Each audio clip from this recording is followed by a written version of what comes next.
Um, wh- Dr. Nick, what is your specialty in medicine? I'm primary care. I was family medicine trained, so so I run the gamut with from kiddos, children to adults to the geriatric population. When I was in residency, I used to deliver babies. I don't know, I've delivered over 100 babies. I just don't do that anymore because we could get into that, but trust me, you don't want to be a doctor who delivers babies. I got in trouble, a little bit of trouble last week, or a couple days ago, because on the other podcast I do, I mentioned that the preferred form of birth is vaginal, and it's a better birth than C-section, and woo, that triggered some people. Woo, hey, in my opinion, it's the 100% truth. It's like Wait, but why? Why did it trigger people?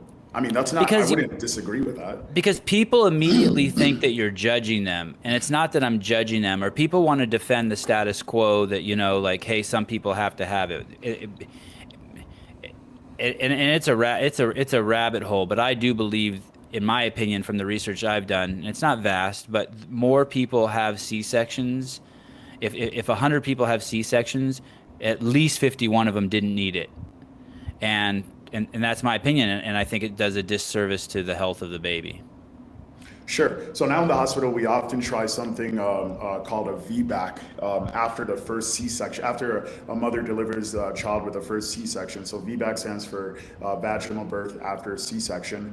It isn't always successful, but I mean, to be honest, I agree with you. I remember, I can't tell you all the things anymore because, like I said, I'm far away now from delivering babies. But for example, when you have a vaginal childbirth, and this is just what's so amazing about the human body, the mom pushing the child out with a vaginal birth actually helps the lungs to activate, because when the baby is inside the womb, those lungs, they're not functional. They're flooded in fluid, and I mean, the baby doesn't need that in the womb. You have the umbilical cord is supplying the baby with everything it needs. But obviously, in its transition out to the real world, those lungs need to become functional. So one of the functions of all that vaginal compression as the baby is being delivered is to actually push fluid out from the lungs and help that child transition to being able to breathe in normal air.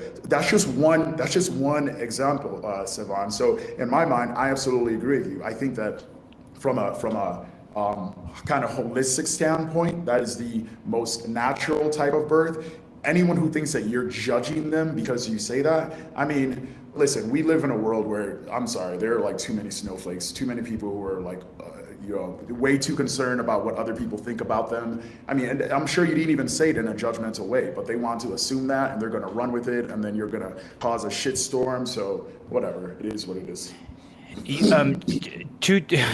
Three things.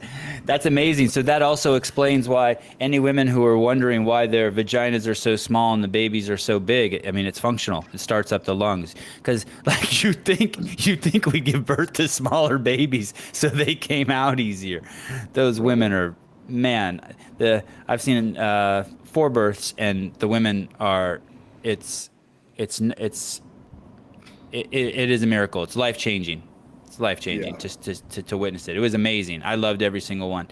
Um, you mentioned in your, oh, by the way, and anyone who wants to see a VBAC birth, there's an incredible picture on Dr. Nick's Instagram, and I'll put a link to that, and you can see he posted a while back a picture of a baby coming out of a VBAC birth. Maybe it's so long ago you don't remember, but it's incredible. They're pulling the baby out, and you can see the baby's head and a little bit of its Are you torso. You talking don't about remember that? the one where they're in the amniotic sac and it hasn't been ruptured yet?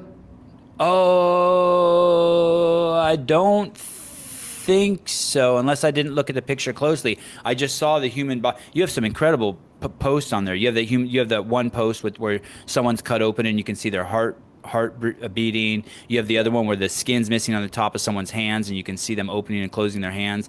But there was a picture of a baby and it said VBAC birth. Isn't this fascinating or something? And it's a baby. Was that baby in its sack still?